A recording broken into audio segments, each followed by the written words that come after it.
All right. Ultimate respect to Brian Shepard for not kicking Brian Shepard is a musician. He's a guitar player. He mixes lots of different stuff. I'm watching him.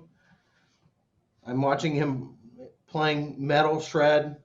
I'm You're watching watching him you're playing. watching him wrestle with the computer to try and figure this out. Yes, I'm watching him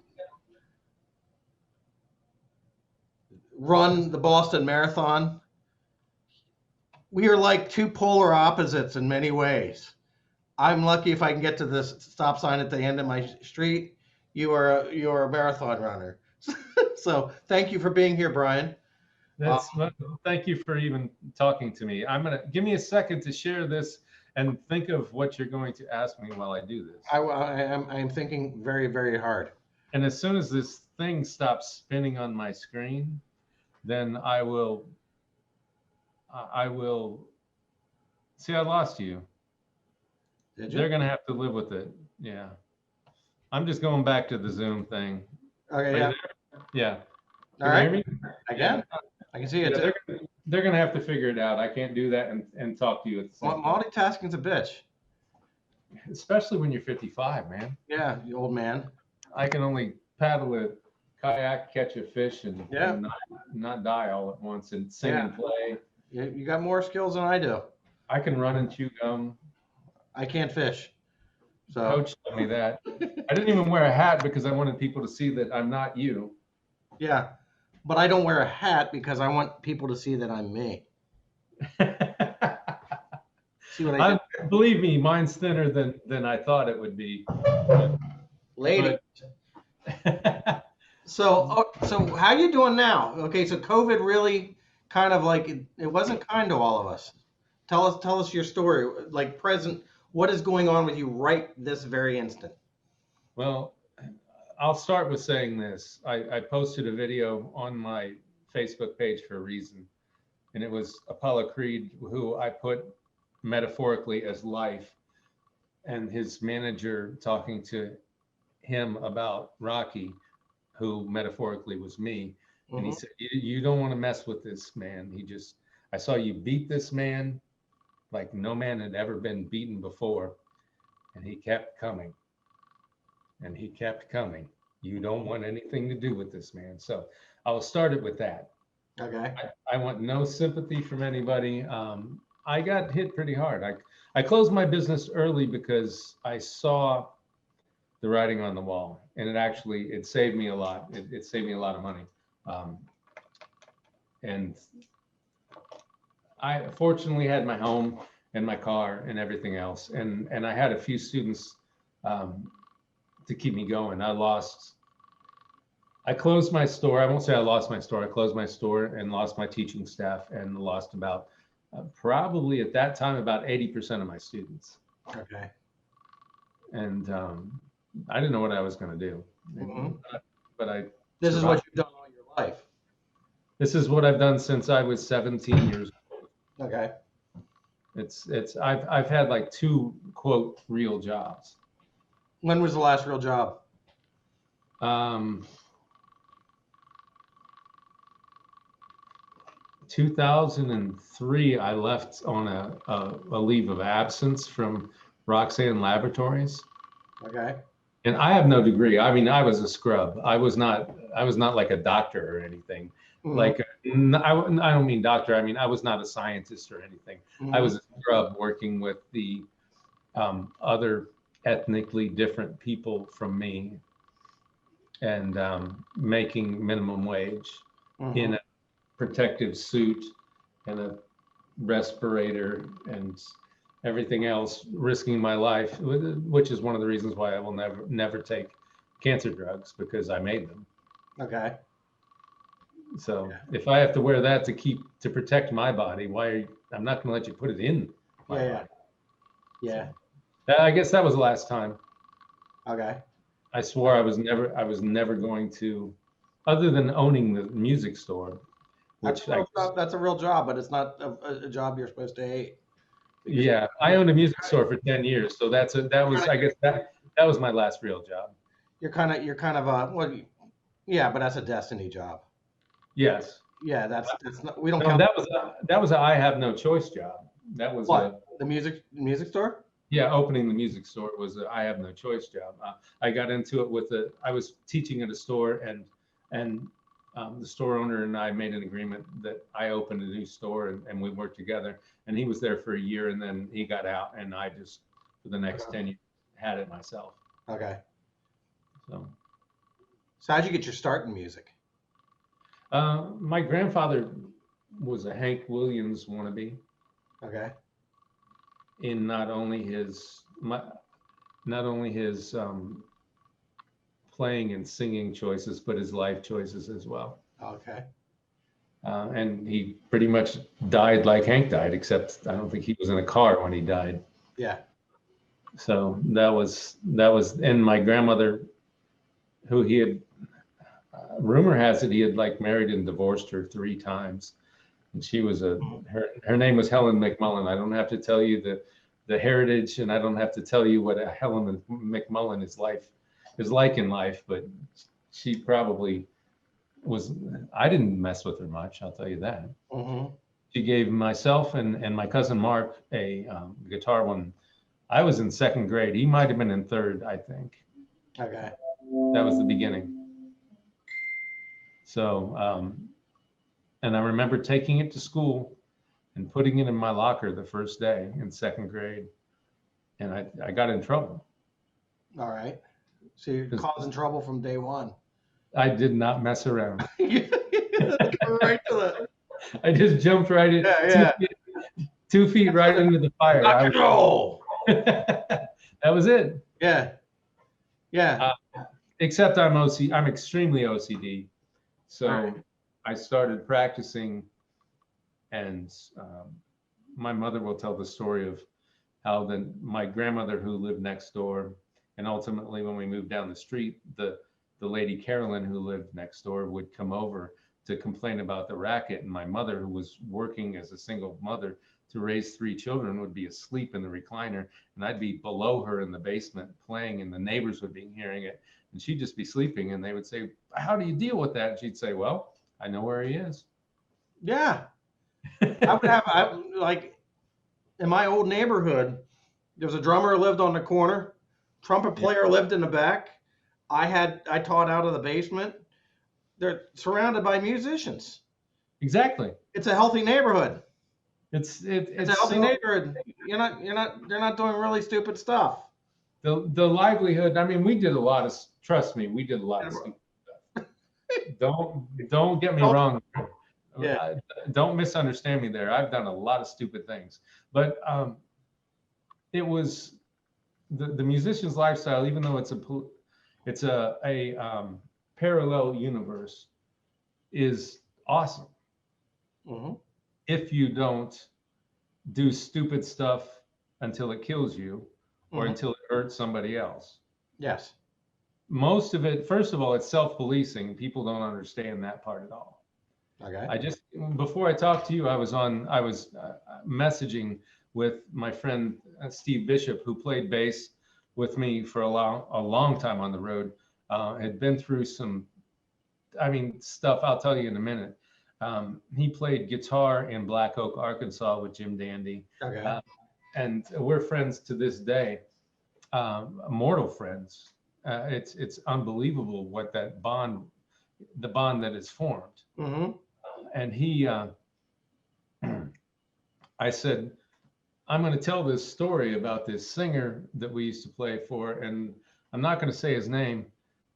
What do you think? What are your thoughts? And he said, go for it, man. He said, you could tell them stories for hours and they would never believe you, and they would all be true. And he gave me a thumbs up. All right. So that's because he and we did some stuff. Oh, good stuff and bad stuff, Well, you were also subjected to a lot of horseshit stuff. All right. I spent all day long promising that I was not going to say anything political. Yeah. I was not going to say anything racial. I was not going to say anything that could possibly Be misconstrued. offend anyone. So basically, I came down to the point of this. I can say, "Hi, how are you? Thanks for having me. I'll talk to you later." Okay. That was my political or my anti-offend anybody statement. Yeah. My next statement was this: life was different then. You know, Okay. life was completely different then. I would hang out with Leon Spinks, former heavyweight champion of the world, Yeah. and we would do these things, and we would go places, and everybody would be Leon, Leon, Leon, Leon, Yeah. and we would just be having a good time. And he's like, "What do you want?" And we'd just be hanging out, and Yeah. he'd slap me on the shoulder, and they go, "Who's that?" And I'd say, and Leon would say, "Oh, this is my token white friend." Okay. And we would laugh until it hurt our ribs. Okay. Everywhere you went. It was Did he just travel with you on the road? we I'm not going any further than that. I would just say this. I would just say that we did some traveling together. Okay. And the point of the story being, men were men and they were not colors. Yes. Yes. That's That's the the way only it should be. That's the way it should be. that's the only point of the statement. Yeah. Mm-hmm. And we had that complete agreement. We could say any stupid thing to each other, and we would because we were friends. Yeah. I mean, we would say the most ridiculous things to each other, and we would just half the time just laugh at it. Yeah. Because we never got angry because it was just friends being friends. Yeah. Yeah. So Mostly when people say stuff like that, though, it's not out of friendship that they well, if anybody said anything like that to me, I went, would you talk to my friend Leon? He's the former heavyweight champion champion of of the the world. world. I wish I had two friends. I don't have friends like that. I do have Tegan. If Tegan's watching, Yes. she's like Oh, and the difference she's like between 14 Leon, years old and she's a black belt and she can kill me in 5 different ways. But that's awesome. The difference between Leon and I is I am not a heavyweight champion and I have teeth and he did not. okay. So there you go. Mm-hmm. So, all right, let's get into something. I want you to start asking questions. All right. So you start playing guitar in 2nd grade. So Yes. when you first got started, were you a self-taughter or did you learn from people? I always had lessons. My mother was a single mother. I don't know how she did it. I've seen my sister's an obsessive accountant, so she went back and I've seen some of the numbers for what my mother made and how I don't know how she did what she did. Yeah. She made a month less than what sometimes I make in a week, you Yeah. know? And you're just like, how did you raise 3 kids? And I always had music lessons. My brother always had music lessons. My sister had dance lessons. It was, I don't know how it was done. Mm-hmm. But I always had that. And She would turn things into magic. It's kind of a magical thing. but she was always walking around out of her mind, tired, and you got to do this. And I would come home from school and there would be a note on the counter, dinner in the crock pot, please do this to finish it. Laundry downstairs, please do this. Don't forget to feed your brother and sister, please. Yeah. And that was life. Yeah. It was the way it was. Yeah. I had a paper out from the time my sister says I was an entrepreneur from the time I was 10. Because I had a paper out so that I could have the fancy jeans and shoes that other kids were wearing. Yeah. That was the only way. It was the only way I had them because I had a choice. I had one choice. This is what I can afford. Mom would say, this is what I could afford. And I say, look, you know what? Give me 2 weeks of the paper out and I'll give you the rest of it. And we'll get these. Yes. So, that was the way it was. Mm-hmm. And I practiced and played guitar because that's all I cared about. Yes. So I fished. Go ahead. And I fished. Yes. You had a varied life, unlike myself. Mm. So You sound like you're focused and on. I just can't fish and I can't kill. Like Leon Spinks. Exactly. Yeah. So you got pretty good pretty quick. Well, I'll tell you, there was a group of us, and two others out of that group, I'm still close with to this day. They're like my best friends in this world, and they're professional as well. Um, and we were all pretty close up until the end of our junior year in high school. Mm-hmm. And I will tell you right now, my mother will tell you this story. We went to the counselor's office, and I said, I want to go to the vocational school because I want to get a job. And the counselor was like, you're in all the top classes. You're so smart. And he threw the book across the table and said, why do you want to do that? And I'm like, because I need the money. And my mother tells that story much better than I do. Mm-hmm. And that's one of her favorite stories. And we walked out of there and I was like, what do I do with that guy, Mom? You know? Mm-hmm. So I made a decision at the end of my junior year in high school. I said, I live in Lima, Ohio, and in Lima, Ohio in 1981, you work at the factories. My grandfather, my stepfather, my oldest stepbrother, and we're talking about the refinery. We're talking about Procter and Gamble. We're talking about the Ford Motor Plant, which they have since are moving, and Dana Corporation. You work at the factories, you work at the prison, or you go to the prison. Yeah. Period. I didn't like those chances. But yeah. I absolutely did not want those chances in life. And I knew that I was bright enough, or I thought that I was bright enough. So I created a practice routine, which carries through to this day, which has become part of my teaching principles. Okay. I created a practice routine at the beginning of that summer between junior and senior years in high school. Mm-hmm. And all I did for that summer, I didn't see anybody, I didn't socialize, I didn't anything. I practiced all day long and I worked at the pizza place called Pizza Ranch. My old friend Jeff, his dad owned it. My cousin Mark worked there, my brother worked there, my friend Jeff Gutman worked there.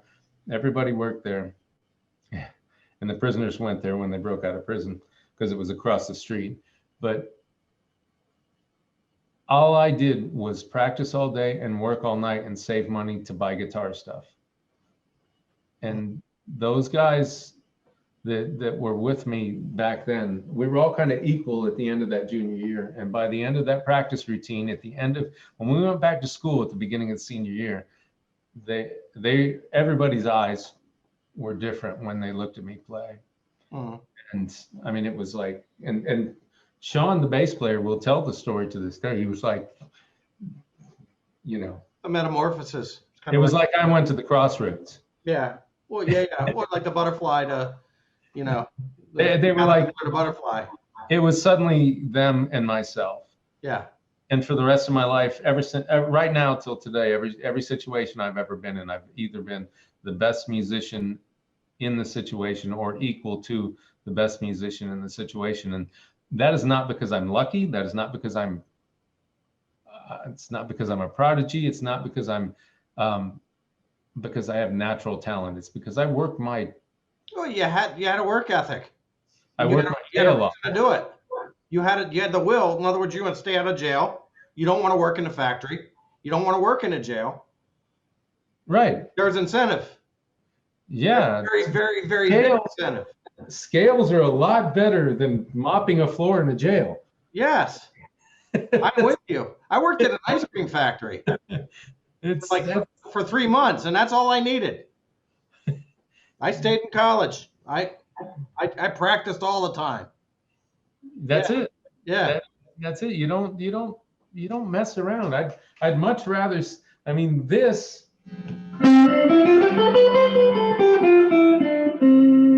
First of all, it's a secret to the universe. Second of all, it's a lot better than scrubbing the inside of a rusty walk-in cooler, and I've done that. Yeah. What? I've worked in coolers that were like 20 degrees below zero. Yeah. Yeah. I'll never do it again unless if I have a choice. And so far I've had a choice. But unless you're Sylvester Stallone acting as Rocky, Yeah. being inside of a walk-in is not a pleasant experience. Yeah. Yeah. It's Yeah. I've been in there until I go ice fishing and it's still better than being in a walk-in cooler. Yeah. It was hell. It was not even that. It was a mind you screw. You know what I mean? Yeah, It was like that's it yeah. was like they're trying to whittle you down and whittle you down and whittle you down. If you had any sort of ambition at the beginning of that journey, they're trying to they're trying to whittle you down and it was a That, horrible existence. And I felt I think I you're felt like it was an absolutely right. escape. I escaped something. I think you're absolutely right. There's a very big, how do I say this and not cause race wars and ethnic wars and anything else? I'm just going to tell the truth. There's a family that owns and if I say ethnic, there people are going to say one thing, but this is a different kind of ethnic. There's a Mhm. people that own a restaurant in Lima, and it's a big time restaurant, and they're just a big time family and everything else. And I worked there for like one day, and I scrubbed the inside of a rusty walk-in cooler, and I mean I scrubbed until my knuckles bled, and I did my job, and I went home, and I got up the next day, and I got to work in the restaurant the next day, and the old man came up to me and he said in a good broken English, I want you to run this errand for me. And he gave me directions and they were completely wrong. And I got to the place and he said, yeah, now you have to get there before they close. And they were closed when I got there. And I came back and he tore into me like you would not believe. Mhm. I mean, ripped me to shreds. And I finished my shift. I never said a word back. I finished my shift and I went home and I never went back to even get a paycheck. All right. I was like, that doesn't even, I mean, that I don't justify any of that. Yeah. So I've been there. Mhm. I've luckily not been there as much. I'm not even going to front. My life has been pretty blessed in that I escaped. Well, see, when I tell those stories, it's because people say I've been so lucky. I have a nice house in Pickerington, which is not exactly considered a slum, Yeah. unless you're in the crusty part of Pickerington, and then Okay. I live in the slum. Okay. Well, all right. So now, so you made it through high school. When did you make the pilgrimage to Philadelphia? My mother made an agreement with me because I was going to quit school, Mm-hmm. and because I had people offering me what I thought was like boatloads of money to play guitar for them when I was like 16 years old or 17 years old, and my mother, and if you know my mother, she's the church lady, but she carries a wicked right. Yeah. She had to. And I wasn't, my brother grew up to be a 6'3" Army sergeant and a professor. So she was dealing with some pretty serious dudes here. Mm-hmm. And she made an agreement with me that if I showed her a high school diploma and proof of a job, that she would honor the agreement and let me leave home before I was 18. Mm-hmm. Because she could stop me at any point before I was 18. And back then, nowadays kids just sort of do whatever they want. But back then, that was serious stuff. Yeah. And so I honored the agreement and I busted my tail and I got out. I graduated. I actually had to go back and take some extra classes that they forgot and missed. So I get the extra credit. But technically, I got out really early. Okay. And I had a job and I went off and started playing, and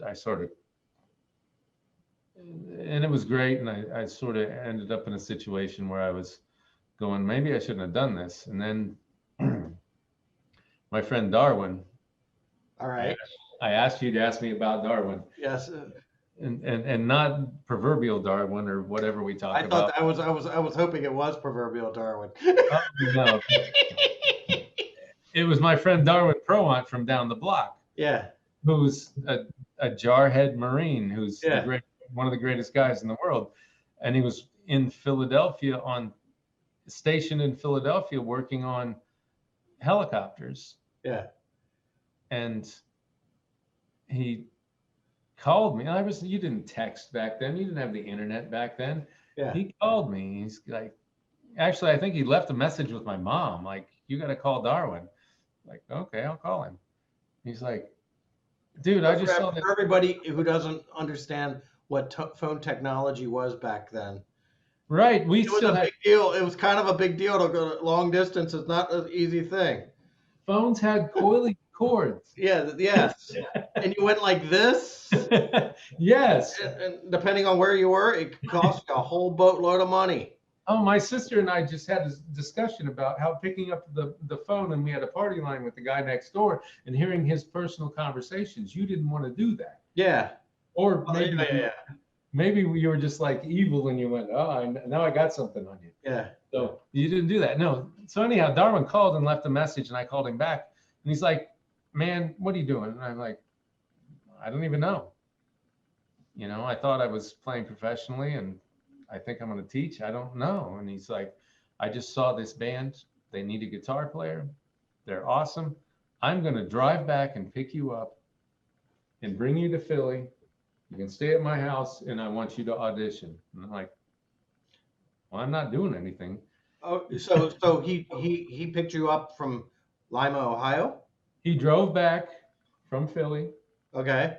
on leave from the Marine base, from the Air Force base or Marine base, whatever it is. Okay. Picked me up, drove me to Philadelphia, Yeah. introduced me to these guys. Uh-huh. I auditioned, and I got the gig. Who was the band? It was Metal Wolf. Huh? It was Metal Wolf. Okay. And that's really stupid Whatever. on both of our parts. That's kind of cool. You jumped the shark and just trying to get your life into the fast lane, swinging for the fence. I packed up my Flying V and my Fender and my little PV amp and everything else I owned into my 1974 Plymouth Duster. Mm-hmm. And I said goodbye to the girl that I was dating at the time, and I drove to Philadelphia. Okay. And I slept on couches all the time, practicing every waking minute of every single day. Yeah. You know, the following summer, we made a record, which is still a cult classic. I hate it. I won't listen to it. The tracks that I played on, first of all, I'll tell you the difference between modern recording and recording back then. It was 8-track, and we set up four. There were limits. We set up 4 tracks or 4 stacks of Marshalls in the bottom of this studio, which was an old bank. It was called the Sound Bank in Philadelphia. Mm-hmm. It was literally where Rocky walked around. It was under the L's. It was everything. It was awesome. Mm-hmm. And we literally played through 4 stacks of Marshalls at once, which is not the way to get a good tone. Yeah, but it makes for a story we're talking about 40 years later. Yeah, and I was the young kid. I was the young snot-nosed kid who, and the other guys were all about 10 years older than me. Mm-hmm. And I think they hired me because I didn't have the look at first. My hair wasn't long at first, because I remember getting made fun of by the guys in the bands that you just named. Okay. Because my hair grew so fast, and I don't know if I willed it to grow or whatever. But because I joked around because when Cinderella got signed, they fired Mike Shermick, and he went to Brittany Fox and became Michael Kelly Smith. Yeah. And Dean, they fired Dean, who was the drummer, who became the singer of Brittany Fox. Dean, yeah. And those guys were in I forget what band those guys were in at this point, but I said, man, and they got Jeff LaBar on guitar. Yeah. And I was like, man, they should have gotten me on guitar. And they were like, man, your hair wasn't long enough. That was the only. We understand that, though. That was the only. I mean, I'm 55. I don't have much left here, but I still have this. Yeah. For a reason. No, your hair wasn't long enough. I'm like, I can play as good as anybody in this town, and they're like, your hair wasn't long enough. Well, yeah, it was a marketing thing. It makes perfect sense to me now, but back then I was like, I really said some things that my mother shouldn't hear me say. Okay. And I remember sitting next to Tommy Kiefer at the pizza place out in front of the Empire Club, Yeah. and we were just talking, and Tommy, who is Cinderella, Mm-hmm. and I was All like, pro, main songwriter, leader. yeah, and we are just hanging out, and Tommy was like, I was like, Tommy, you should have hired me, and he changed the subject. That's my Tommy Kiefer story. Yeah. Yeah. Yep. Like, thanks. Are you still friends with Tom? I haven't spoken to him in years. I will say the last time, oh God, this has been a million years. The last time Brittany Fox came through town, I told a security person to go up and knock on the door and say, "Tell Dean Bryon from Metal Wolf is outside and wants to talk to you." And it was like the gates opened up. They were like, "Come in here, man. Come on, we got to talk to you." All right. I was like, Yeah. "Cool." So anyhow, I got into a situation. I wasn't happy with Metal Wolf. We made a record. Everybody else was getting major deals, and we got like this deal. Yeah. And I have a lot of respect to this day for Jay and Brandt, a lot of respect. And Dave and I were really, really good friends. Mm-hmm.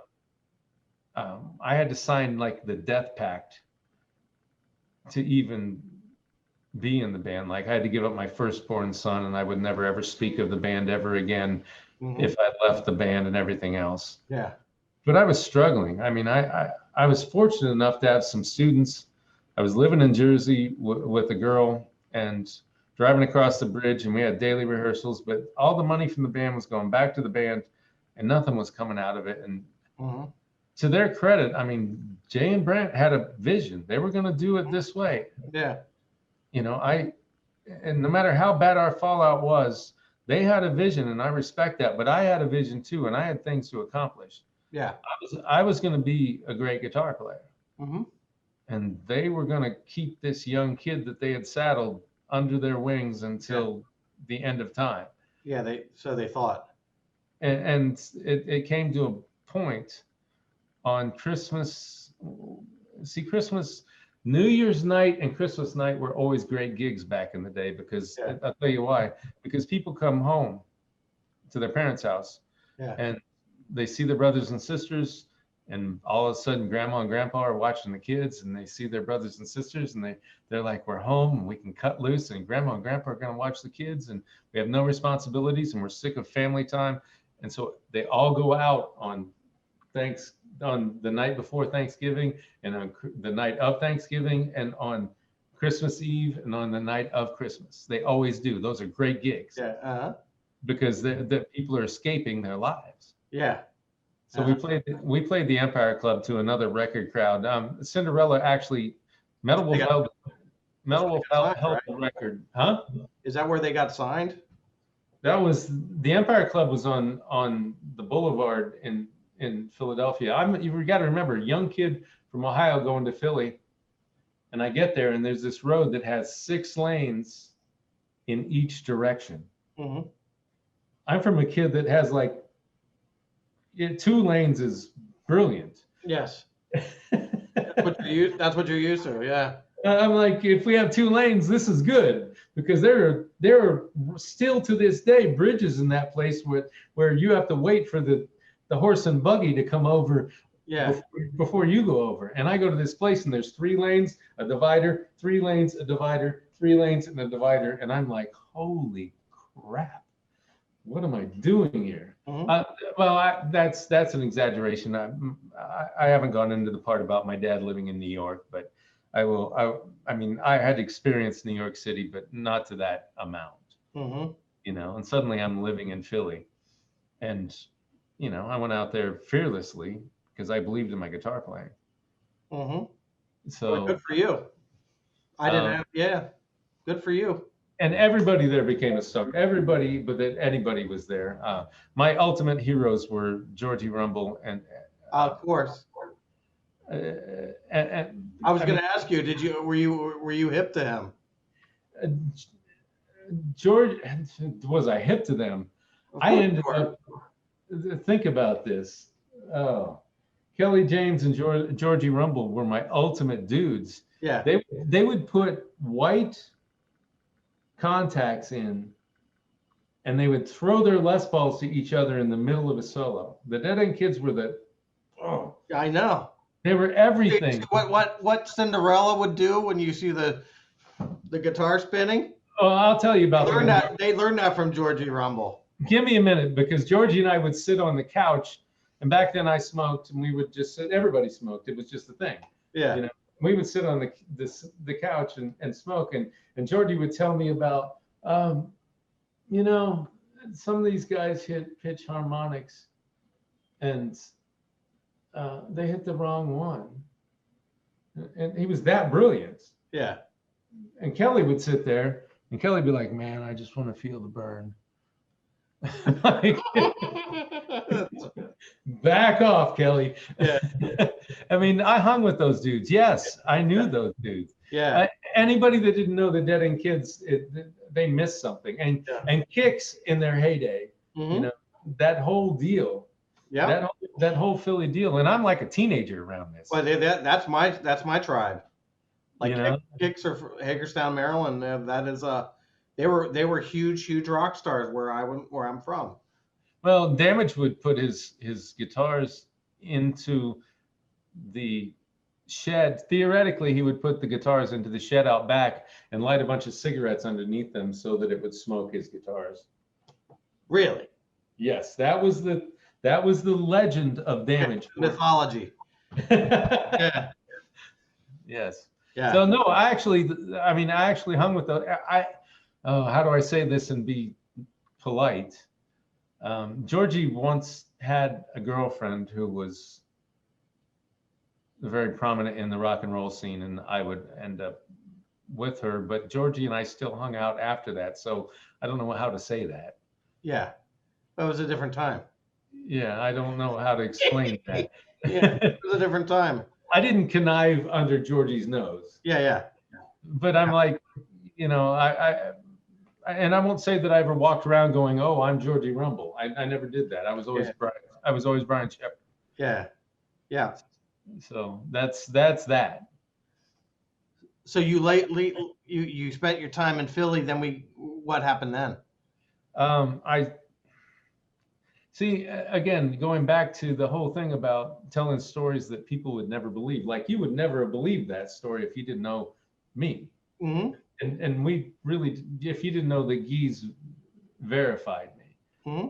you know. So Christmas night in, I don't know, one of those years, 86. Okay. We played the Empire Club to another record crowd, and Tim Kelly and his brother Bryon Kelly were there. One of them, I forget which one, Tim or Bryon, went on to go to Vegas and play in a very big band, but then Slaughter. Yeah, he got busted for drugs.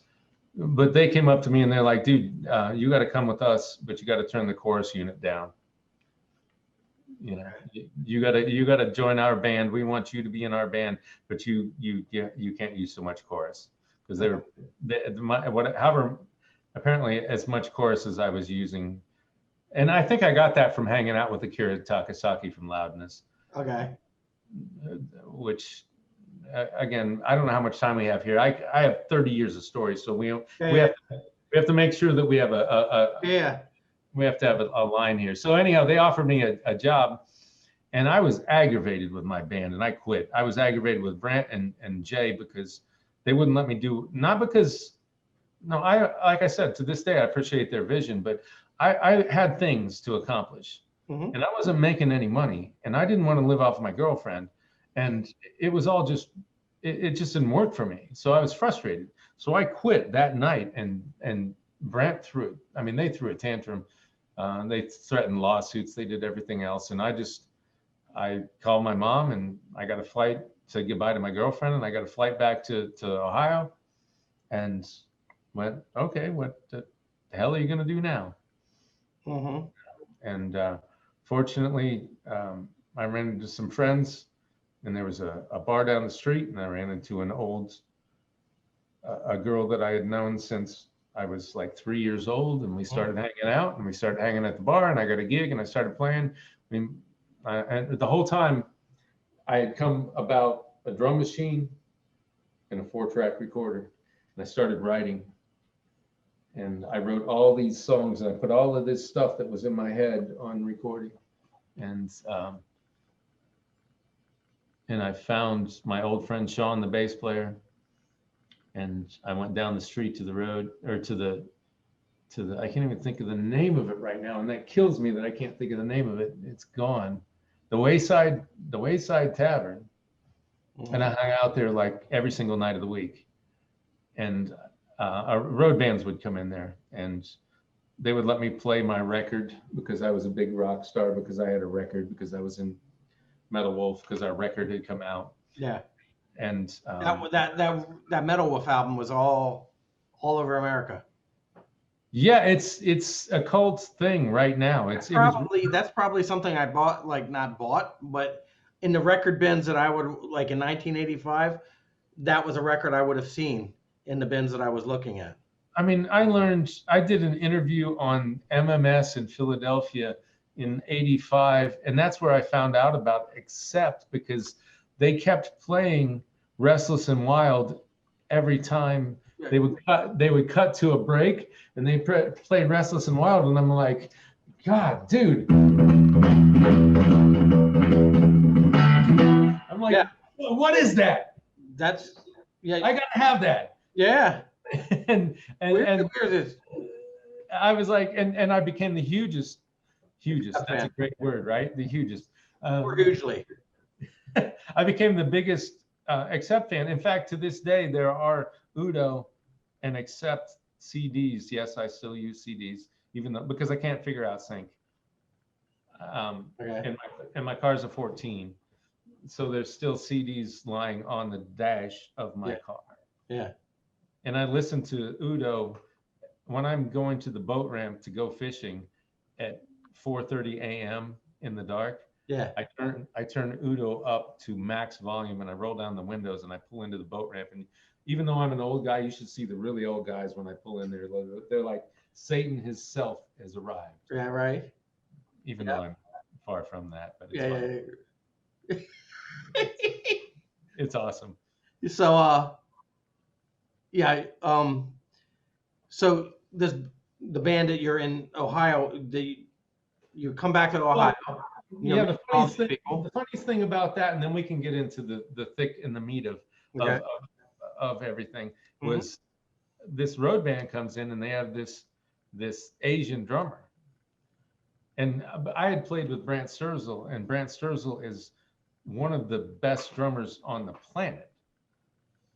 I mean, absolute best drummers on the planet. I stood next to Brant Sturzel for 2 years.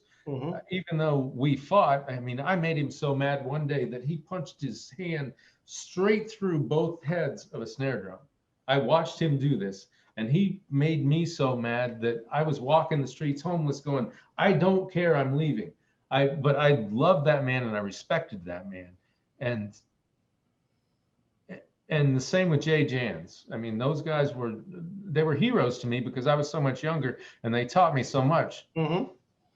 The first time I ever stood in front of 2 stacks of Marshalls and hit an A chord, it scared me.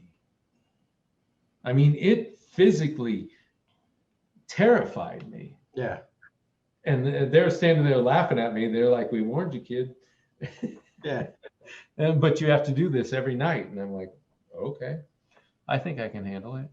But anyhow, so after playing with Brant Sturzel, I'm like, I don't know if I can find a drummer. And this band comes to town, and they're playing top 40 stuff. And this drummer, this little short Asian drummer, and he's got this weird hands and 2 China cymbals. And I just sat there and I stared at him. Years later, he would tell me, I thought you were attracted to me, and you were like hitting on me.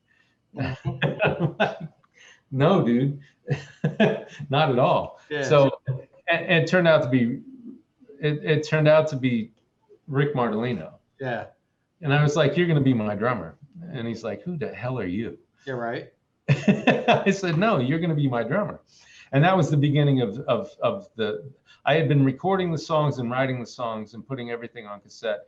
And that was when I saw Martellino, and I knew Sean because Sean and I were childhood friends. And I was like, okay, I have to make a move. And I presented this idea to everybody that we're all go to Columbus just for a stopping point on getting us all to LA so that we can be famous. And that was that. And that was Shanghai?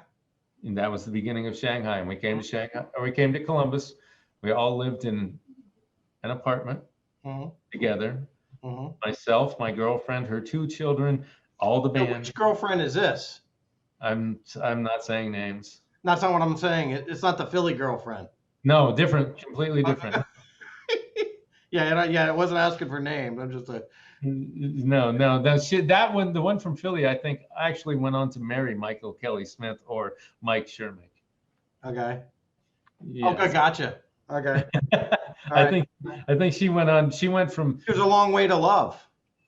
Well, I think that the little Brittany Fox humor there. I think, exactly. I was thinking about this, and I was thinking whether or not I should say the timeline.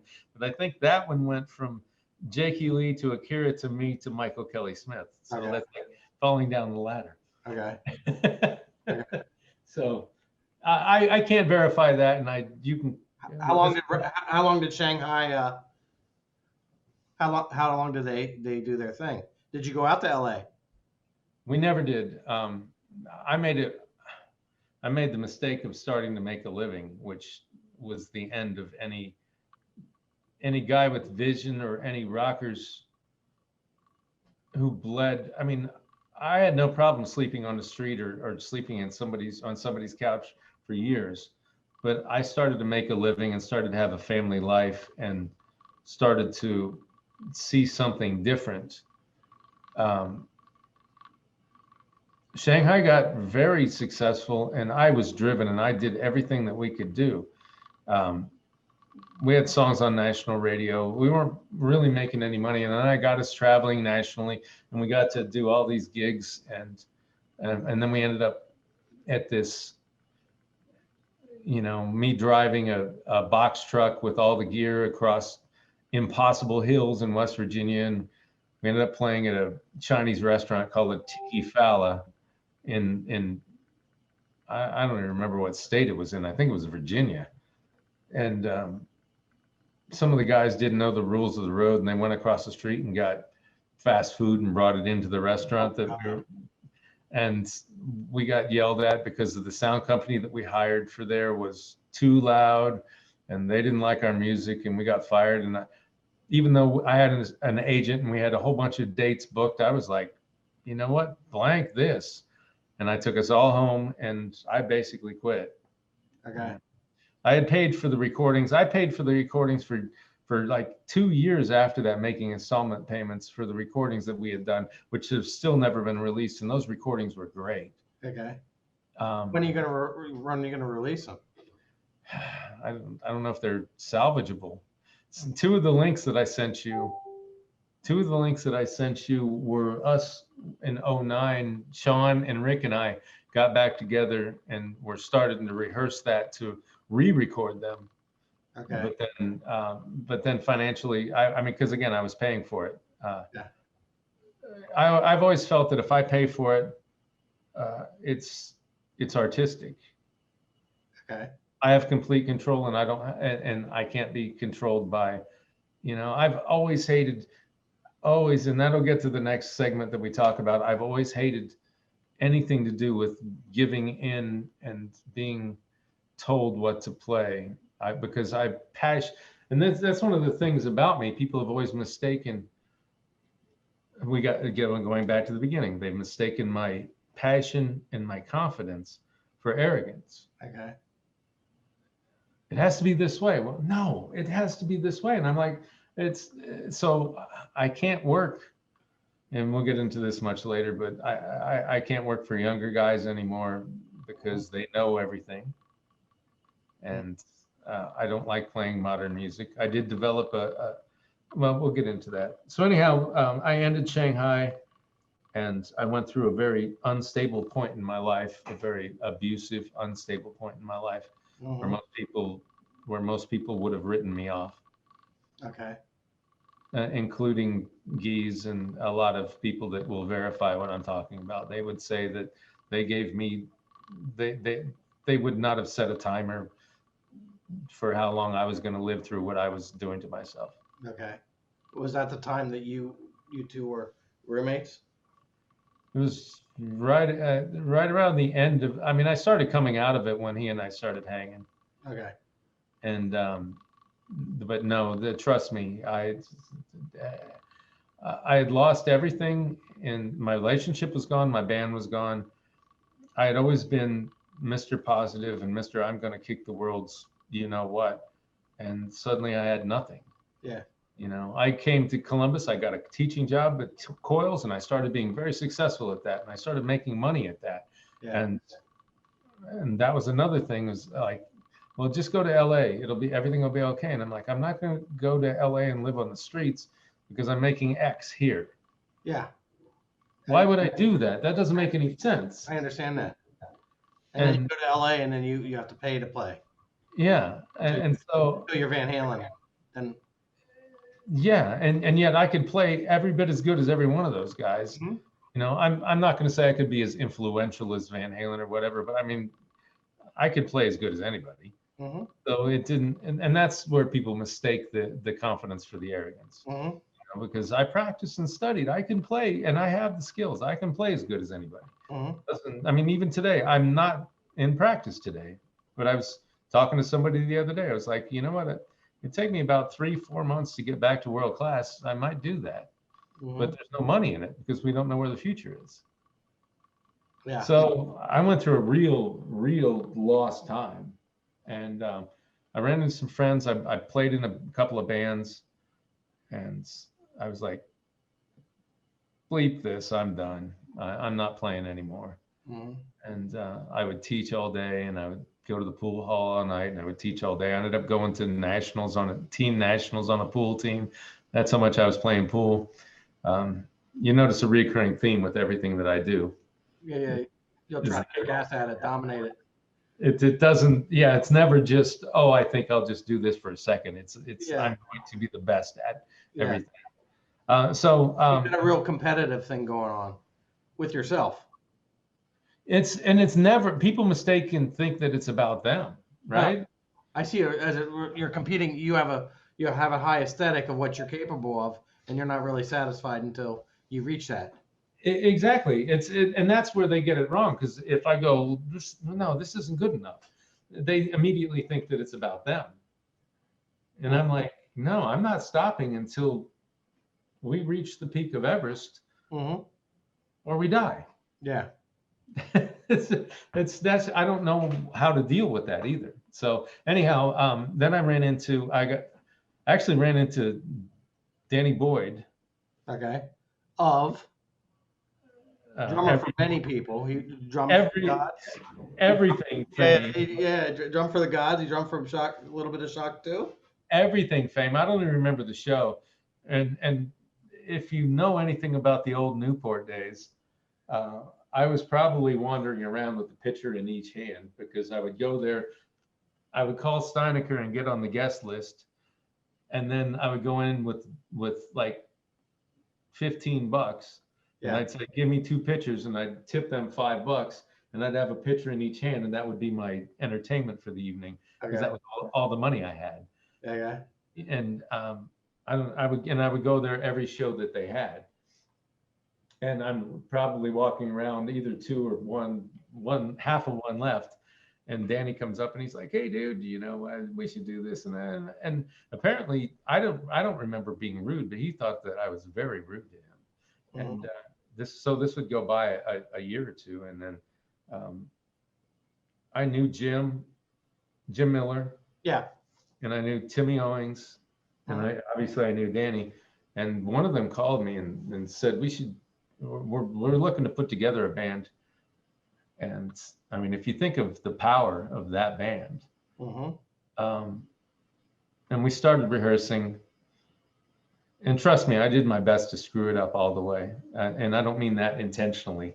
I just mean me trying to be the best of the best was all I ever wanted to be, was just the music, the music, the music, the music. And it was always miscrewed as me being arrogant or me disrespecting other people or me this or that.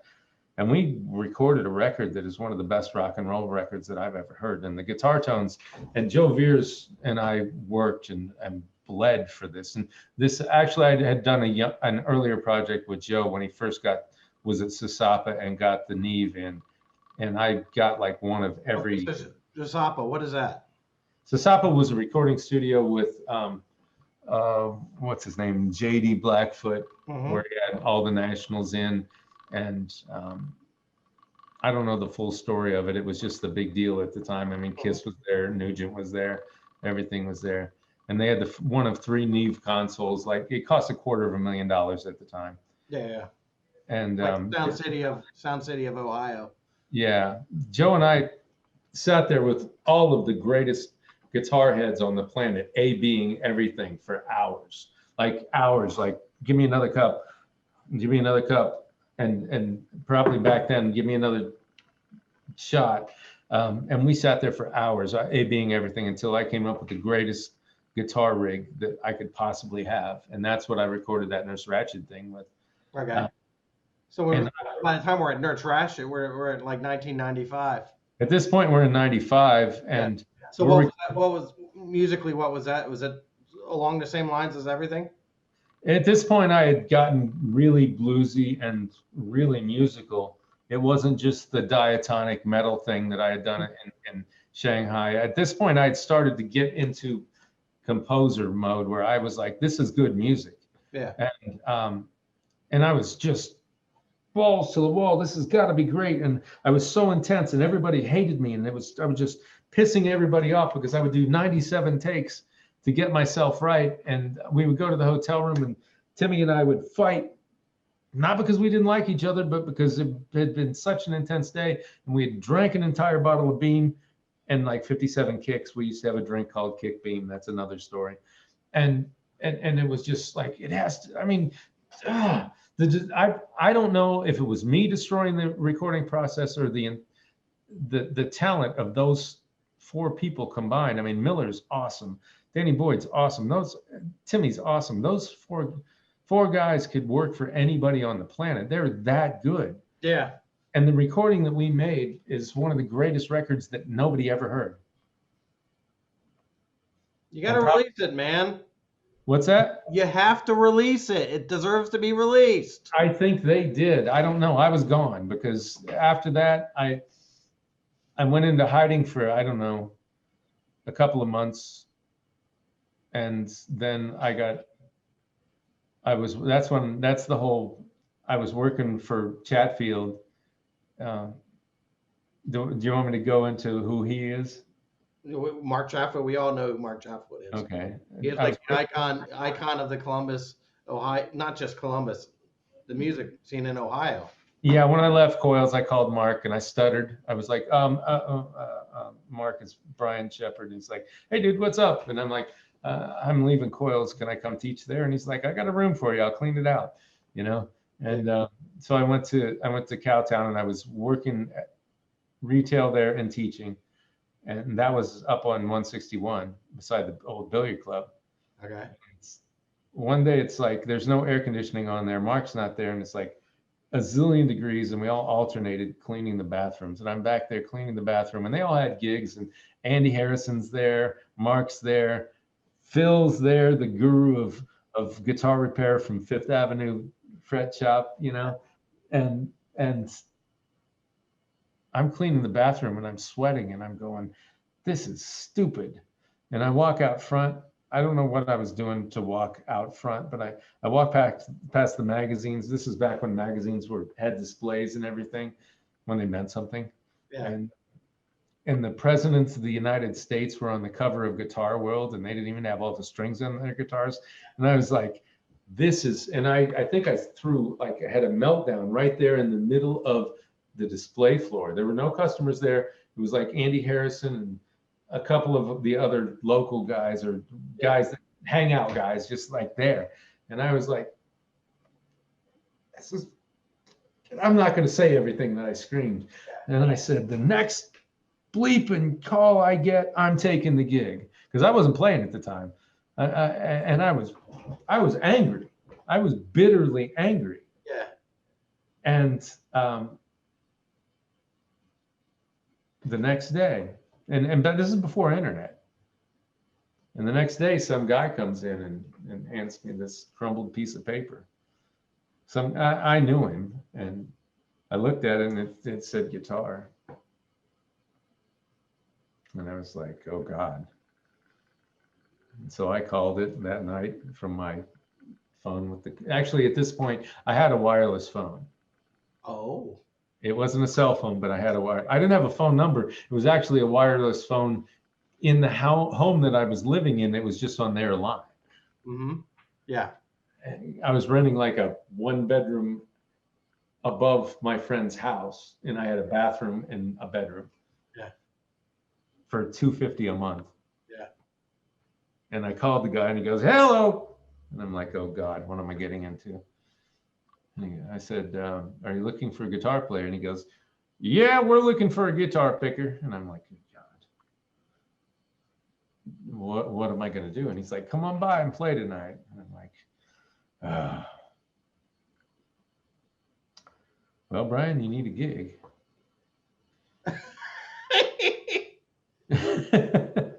So I go to this club on Cleveland Avenue called the Aragon, and it is the armpit of the world. And actually, I sat down and I drank a 6-pack and got a ride there. Like I slammed a 6-pack because I'm like, oh, life decisions. And I get a ride there with and I'm like, I'm not taking a guitar. I'm just going to go in and watch. And I go in and there's like these 2 gigantic men dressed in black with black hats on and a drummer. And one of them has a guitar and a fiddle, and he's got a cigar stuck in his mouth. And they're actually pretty good. And the crowd is scary. And I'm like, I've been through many scary crowds in my life, so what does it matter? I actually kind of felt at home because I was in that, and they're like, get up and pick. I'm like, no, I'll come back. So the next night I went back and I left, I don't know, a year and a half later, something like that. Every night there would be a bar clearing brawl. Okay. The bar was literally, one side was a day bar, and then they had a garage door that closed and padlocked, and the other side was like tables in the stage where the band gear was. And when it wasn't Thursday, Friday, Saturday or Sunday, they closed that door and just padlocked it, and the locals sat there at the bar.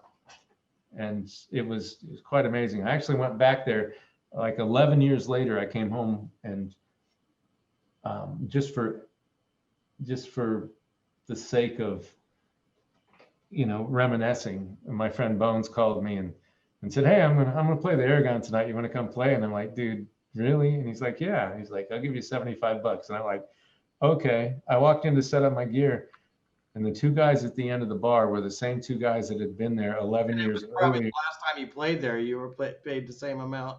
They had not moved. Yeah. It was last time we used to play for $50 a night plus a set drink. Okay. And we played 5 nights a week, and we figured out very early that if you paid Frankie the bartender a $5 tip at the beginning of the night, she just gave you whatever you wanted all night, and it didn't matter. Yeah. So, and that's the same girl that when I left on the road, I was in I think Minneapolis with the Geneva band, and we heard, this was like a week after I had left, that her husband had gotten out of prison, and on the front step of the bar, he had beat to death the man that she was running around with while he was in prison, and he got sent back to prison. Okay. That's the kind of place it was. Okay. So what year are we talking about this? That would have been 96, 97, 96. Okay. That's right after Nurse Ratchet? Yeah. Okay. So then I played in that band, and a girl came in, and Debbie Collins. What kind of music was this? country. This hardcore country, Okay. real country music, All right, good. Yeah. the kind that I would still play. Yeah. And and only because of my upbringing did I even able to know it and be able to do it from the, because they always made fun of me with my long hair and everything. Yeah. You know, I've gone through that my whole life. When I played rock and roll early on, they didn't. When I played rock and roll early on, my hair wasn't long enough. When I played country, my hair was too long. When I played blues, I was too Caucasian. When I played, you know, it's always been, everybody's always judged, and they should all just shut up and listen to the guitar playing. Yeah. Agreed. And that's one of the stories I wanted to tell you. When I was in on the road with Debbie Collins in Montana, we played an entire set of stone cold country music, and they came up to us afterwards asking for autographs, and one of the ladies said to us, "We thought you were a country band." And I was like, "We are. We just play country." And she said, "You don't have hats." Oh, so that's just like the Tom Kiefer all over again. Yeah, and we were in Texas. If I was in Texas, if I put my white hat on in Texas, they'll make fun of me and tell me I can't play, even though I can play, because I'm a poser. Yeah. So it's you know, and trust me.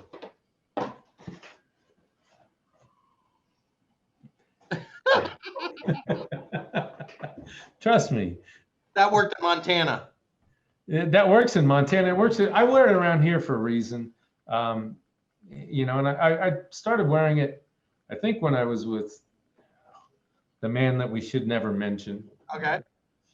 When I was with that band on the national stage, I tried a couple of different hats, and because I was trying to be, I was sick of being called rock and roll boy and everything else. So I think I put the hat on as a joke one night, and I thought it looked cool, so I just didn't take it off.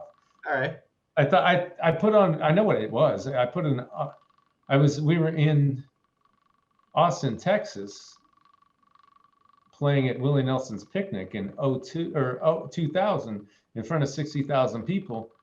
And I was on Doug Supernaw's bus. I'd already played, and we drank like a bottle of Stoli's. And he's like, "Dude, get up with me and play." I'd already played my show. He's about to, and he had like a number one hit at the time. He's like, "Get up and play with me." I was like, "I don't know any of the songs." And he goes, "That's great. That's exactly why I want you to get up and play with me." So I grabbed from one of the road techs this gigantic leopard print, fake, like goofy truck stop hat. Yeah. And I put it on, and I walked out in front of 60,000 people and played a set of music I'd never played in my life. Yeah. And after that, I liked having the hat. Yeah. Well, work. You reinvent yourself. It's a very quick reinvention. You always had the musical reinvention. You're always able to bend musically. I like that because I've done that my whole life. It's like a Superman uniform. Anytime I've ever walked on a stage, as soon as I put the guitar on, I am Superman. Yeah. You know, if people don't understand that, and it's not posing. No, if I walked out there and tried to sing. If you look at Yoakum without his cowboy hat, it's a different story.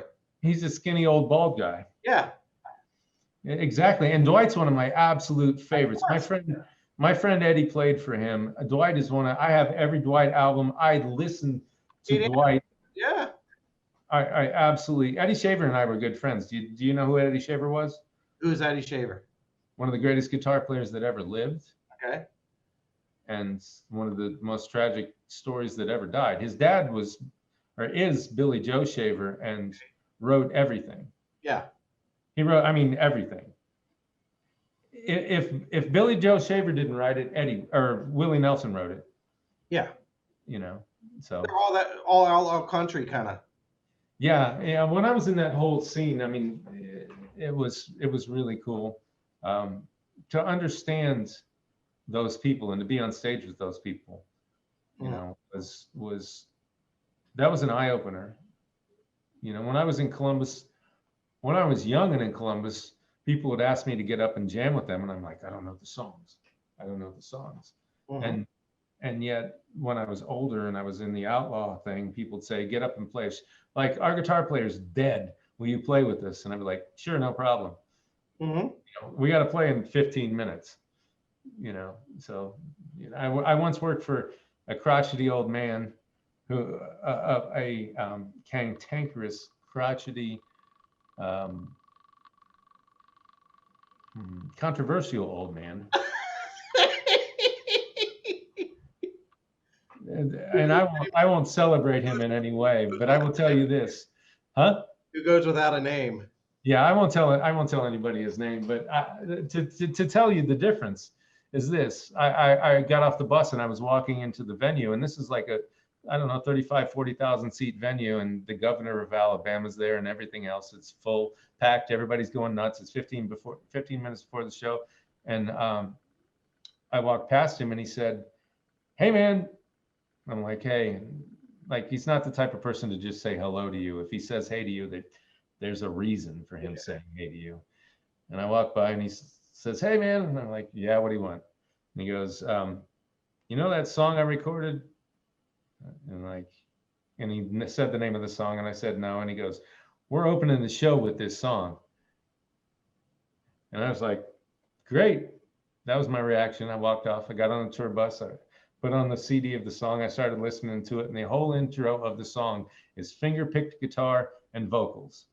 I'm like, and I'm not going to tell you what I wanted to call him right then, and I'm sure I said it out loud many times. Mm-hmm.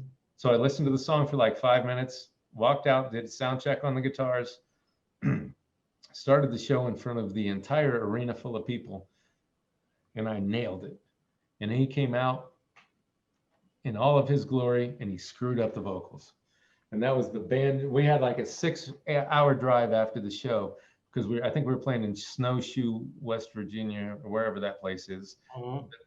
That was our next show. So we had a long drive afterwards. And that was like one of the greatest drives ever because all the band talked about the whole way, all they did the whole way was make fun of him. Yeah. Because the guy that didn't know the song nailed the song. Yeah. And the guy that wrote the song Yeah.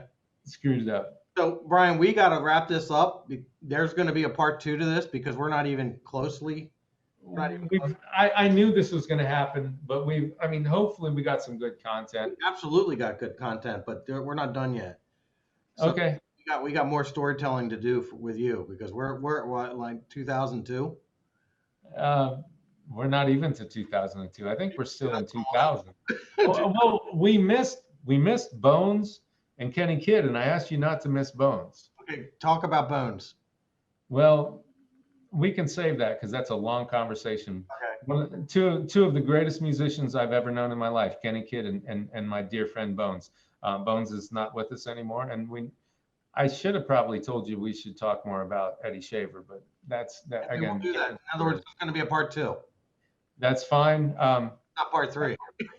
Originally, and let me say this, originally when Geese told me about this, he said it was about the Columbus music scene, but I never felt myself a part of the Columbus music scene. Yeah. And I don't want to offend any of them because most of them are good friends of mine. Yeah. And I don't want to. You're in the Columbus music scene, but you're a man of the world. Here is this brash young kid comes blowing in for a minute, has a band, does pretty good, and then runs out of town for 7 years, and then comes back for a minute and plays a little bit, and then takes off. And so it didn't. And when I say that I never felt accepted, well, I don't blame them because I wasn't here. Mm-hmm. And they all grew up here and everything else. So when we talk about the Columbus music scene, it's a great thing, but I was always about making a living playing guitar and doing the best that I could playing guitar. And again, that goes back to the people think that it's about them and they don't realize that it's about me doing the best for me. Mm-hmm. Not at their expense. Yeah.